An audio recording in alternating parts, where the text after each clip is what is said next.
రాజులకు రాజు ప్రభులో ప్రభు అయిన యేసుక్రీస్తు నామమున మీకు శుభములు. ఈరోజు దేవుడు మనకు అనుగ్రహించిన వాక్య ధ్యానము ప్రవక్త అయిన యెషయా వ్రాసిన గ్రంథము 66వ అధ్యాయము 14వ వచనము. మీరు చూడగా మీ హృదయము ఉల్లసించును, మీ ఎముకలు లేత గడ్డి వలె బలియును. యెహోవా హస్తబలము ఆయన సేవకుల ఎడల కనుపరచబడును.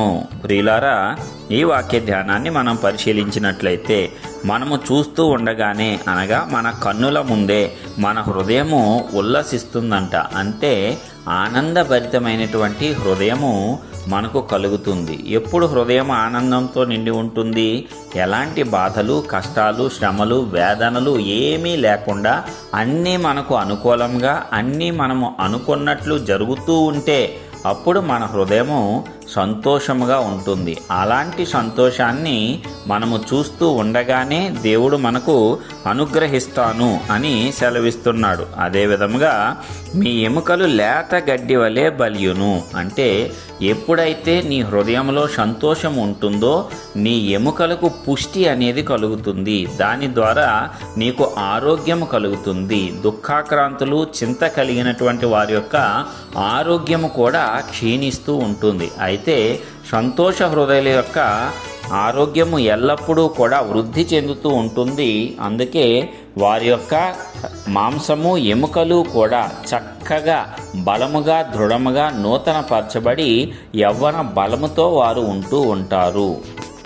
ఏ బాధలు లేనటువంటి వ్యక్తికి ఇలాంటి ఆరోగ్యం అనేది ఉంటూ ఉంటుంది. వారికి వయస్సు గతిస్తూ ఉన్నా సరే వారి యొక్క బలము వారిని విడిచిపెట్టిపోదు. అలా కాకుండా జీవితకాలము కష్టాలు, శ్రమలతో భారంగా బ్రతుకును వెళ్లదీసేటువంటి వారు చిన్న వయసులోనే వృద్ధాప్యపు ఛాయలతో బాధపడుతూ ఉంటాం. ఈ లోకపరంగా కూడా మనము చూస్తూ ఉంటాము. అయితే దేవుణ్ణి అనుసరించిన వారికి, ఆయనను సేవించే వారికి ఆయన యొక్క హస్తబలము కనుపరచబడుతుంది. అంటే ఆయన హస్తబలము ఎంత బలమైనది, నా యొక్క బాహుబలము ఎంత గొప్పది అని దేవుడు తెలియజెప్పటానికి, నేను వీరిని ప్రత్యేకపరుచుకున్నాను, వీరు నా సేవకులు అని లోకమంతటా తెలియపరచబడటానికి దేవుడు తిరిగి నూతనమైనటువంటి బలాన్ని ఇస్తాడంట.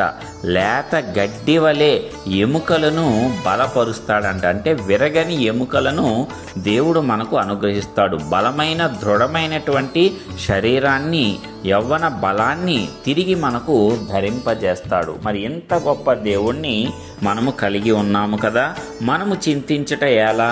మనము ఎల్లప్పుడూ హృదయమందు సంతోషించులాగున ఆయన మన పక్షమున కార్యములు నెరవేరుస్తూ ఉంటాడు.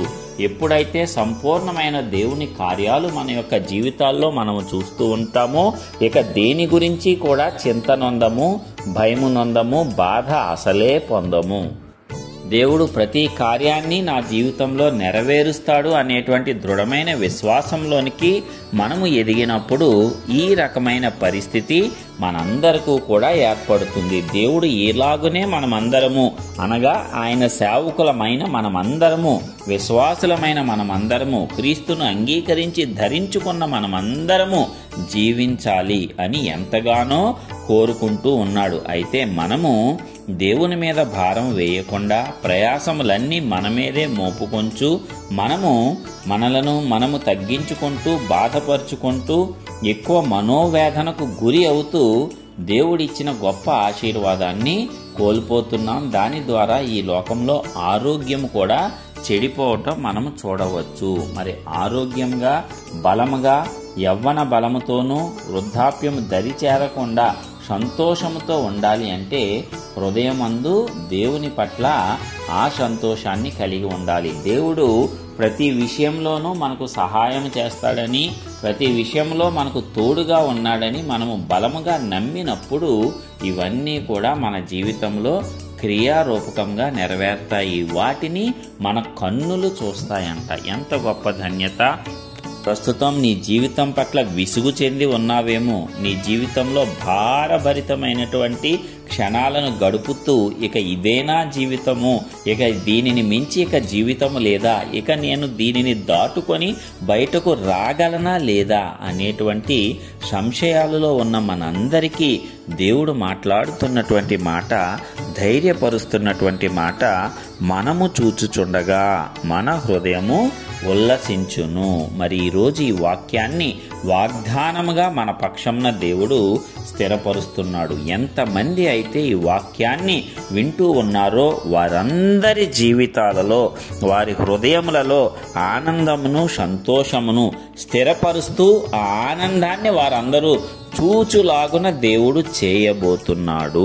ఎంత గొప్ప వాగ్దానాన్ని ఇచ్చిన దేవునికి కృతజ్ఞతలు చెల్లించుకుందాము. అదే విధముగా ఎముకలు లేత గడ్డి వలె బలముగా తయారయ్యేటట్లు తిరిగి నూతన యవ్వన బలాన్ని కూడా మనందరకు దేవుడు ఇవ్వబోతున్నాడు. మరి మనమందరము నూతన సంవత్సరంలోనికి ఇలాంటి వాగ్దానాలతో ధైర్యంగా ప్రవేశిద్దాము. మరి దేవుని యొక్క హస్త బలముకు ఉన్నటువంటి శక్తిని, సామర్థ్యాన్ని, ఆయన సేవకుల ఎడల ఆయన చూపించేటువంటి గొప్ప ఆదరణను, ఆశ్చర్య కార్యాలను మనమందరము పొందుకొని సకల జనుల ముందు మన దేవుణ్ణి కొనియాడుదాము, ప్రార్థించుకుందాం. సర్వశక్తిమంతుడు, సర్వోన్నతుడు అయినటువంటి ప్రియ పరలోకపు తండ్రి, నీ ఘనమైన నామానికి వందనాలు, స్తోత్రములు. ఇదిగో నీ ఉచితమైన వాత్సల్యత చొప్పున ఇప్పటివరకు మమ్మల్ని భద్రపరిచారయ్యా.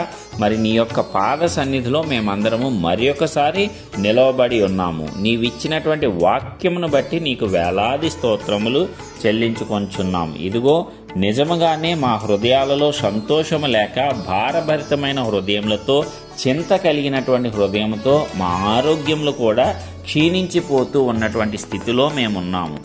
అయితే ఎప్పటి వలె నీ వాక్యంతో తిరిగి మమ్మల్ని బలపరిచి ధైర్యపరిచినందులకు మీకు వందనాలు చెల్లించుకొంచున్నాం. అయ్యా, మేము చూచుచుండగానే మా హృదయం ఉల్లసించేలాగా చేస్తాను అని ఈ దినమున మీరు చేసిన వాగ్దానమును బట్టి మీకు వేలాది వందనాలు. అదే విధముగా మా ఎముకలు లేత గడ్డి వలె బలముగా తయారు చేస్తానని మీరు ఇచ్చిన వాగ్దానమును బట్టి కూడా మీకే స్తోత్రములు. మరి నీ యొక్క హస్త బలమును నీ సేవకులమైన మేమందరము కూడా చూచున్నట్లు, అదే విధంగా మాతో పాటు మా చుట్టూ ఉన్న ప్రతి ఒక్క అన్యజనులు నీ హస్త బలం యొక్క సామర్థ్యము నీ బిడ్డల పట్ల ఎంత గొప్పగా అది పనిచేస్తుందో సకల జనులు తెలుసుకునేటట్లు అద్భుత రీతిగా ఈ యొక్క వాక్యమును, వాగ్దానమును మా అందరి జీవితంలో క్రియారూపకముగా అతి త్వరలో నెరవేర్చి మరి నీ నామానికే మహిమ తెచ్చుకోండి. మేము కూడా నీలో ఎల్లప్పుడూ ఆనందించే వారంగా ఉండేటట్లు నీ కృప మా ఎడల విస్తరింపజేసి